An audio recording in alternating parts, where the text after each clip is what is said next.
The 9-year-old daughter of a wealthy businessman disappears while on vacation, and a phone call to police reveals that she's been abducted by 2 strangers in a white van. But was all of that just a hoax to cover up a more sinister crime? I'm Mr. E, and here are the 10 things you need to know about the case of Melina Frattolin.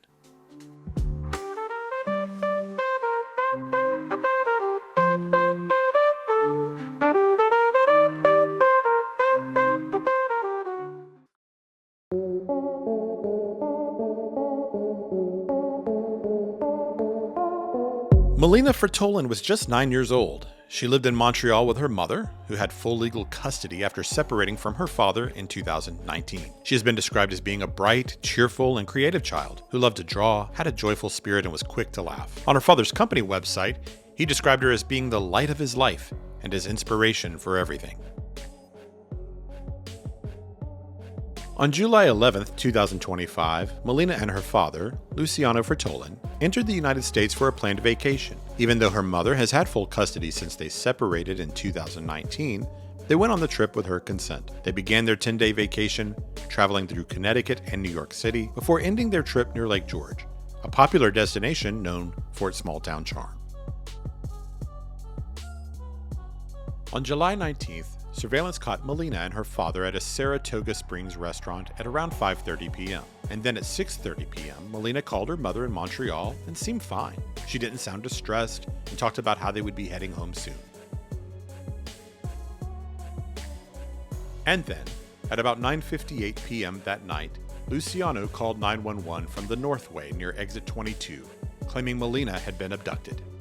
Luciano said he had pulled off the exit and stepped into the bushes to relieve himself. When he returned, he saw a white van speeding off with Melina. He was unable to see the license plate or the make and model of the vehicle before it sped off. 36, for Route 9, just south of Glen Lake Road, looking for a Toyota Prius. Or a Luciano subject, bit of a language barrier. His 9-year-old daughter was possibly abducted in a white van that went south on the interstate. Would have occurred at the rest area southbound.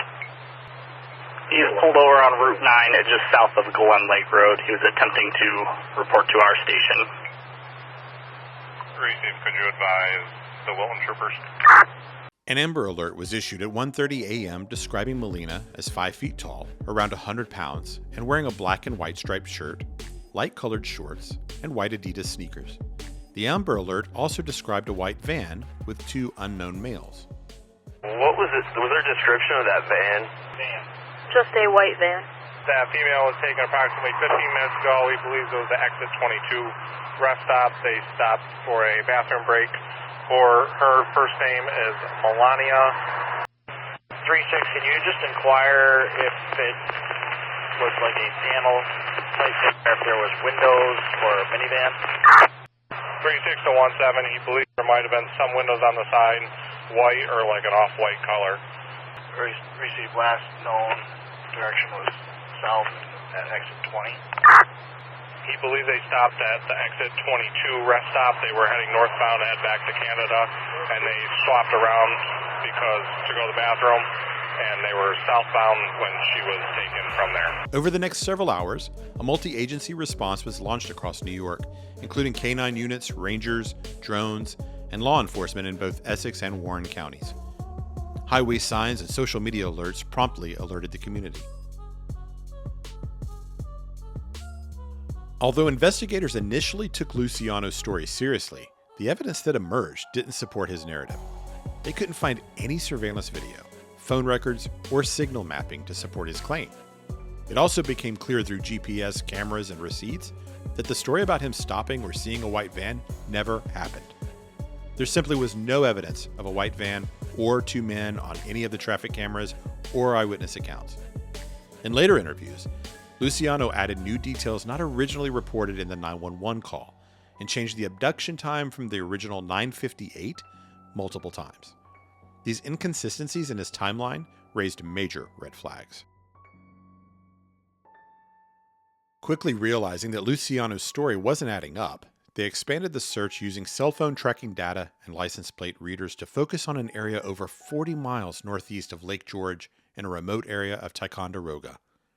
At around 1:50 p.m., a state forest ranger was searching along Route 74 and noticed signs of disturbed vegetation near a shallow pond.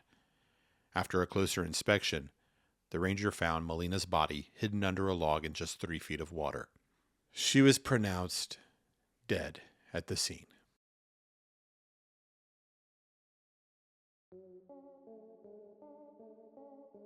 On July 21st, a preliminary autopsy determined the cause of death was asphyxia due to drowning, and her death was officially ruled a homicide. Further laboratory testing is still pending. Investigators believe that she died sometime between 7:40 p.m. and 9:12 p.m. the evening before her body was discovered. On July 21st, Melina Frattolin was arrested in Essex County and charged with second-degree murder and concealing a corpse. He pleaded not guilty. The initial shock of this crime was due in part to Luciano's perceived wealth. He was the founder of Gambella Coffee, an online entity and a physical cafe. His online image presented him as an international traveler, successful entrepreneur, and living a luxurious lifestyle. The reality is that he and his businesses are hundreds of thousands of dollars in debt. He told the courts that he is effectively broke and was represented by a public defender.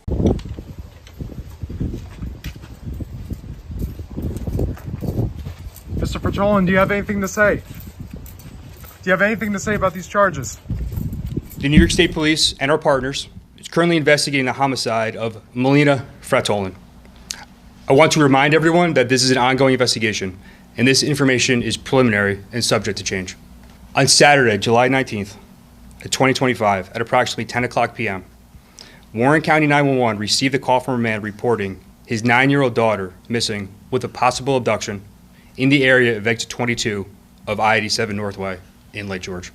The New York State Police and Warren County Sheriff's Office immediately responded to the area of exit 22 of the Northway and initiated an investigation and attempt to locate Melina. On Sunday, July 20th, a search detail comprised of officers from multiple agencies conducted an organized search in the town of Ticonderoga, New York. In an area Mr. Frattolin was suspected of having visited. During that search detail, at approximately 10:50, members of the New York State Police Forest Rangers located Melina deceased in the shallow portion of a pond. Authorities now say all evidence points to him acting alone.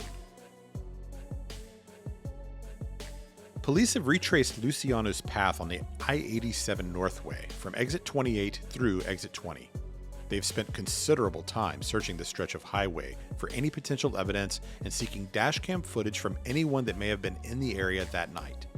They are specifically looking for video of a gray 2024 Toyota Prius. During the investigation, some potential evidence was discovered by the owner of the Sundowner Hotel in Lake George. An employee of the hotel found a tablet in a flower bed on the same morning the Amber Alert was issued. The first picture on the tablet looked strikingly similar to Melina. The owner later told reporters that other pictures he saw on the tablet were mostly selfies and didn't recall seeing any adults in the photos. New York State Police now have possession of the tablet, and it is currently unknown if it will have any relevance to the case. Even though Melina was not from Ticonderoga, over 100 residents held a vigil in Melina's honor. The attendees held candles, prayed, and held hands as the song "Somewhere Over the Rainbow" played softly. One resident was quoted saying, "This little girl was not from here, but we are going to love her like she was from Ticonderoga."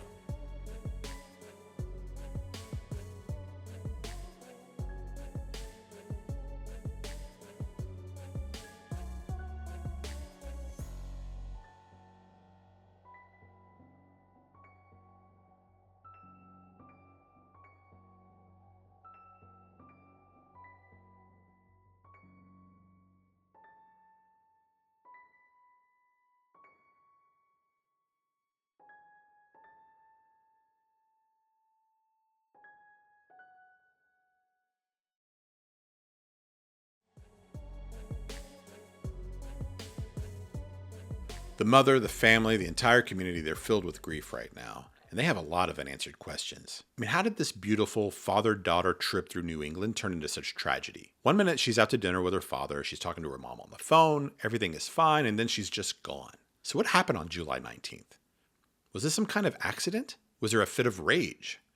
Was this killing premeditated? And if so, what was the motive?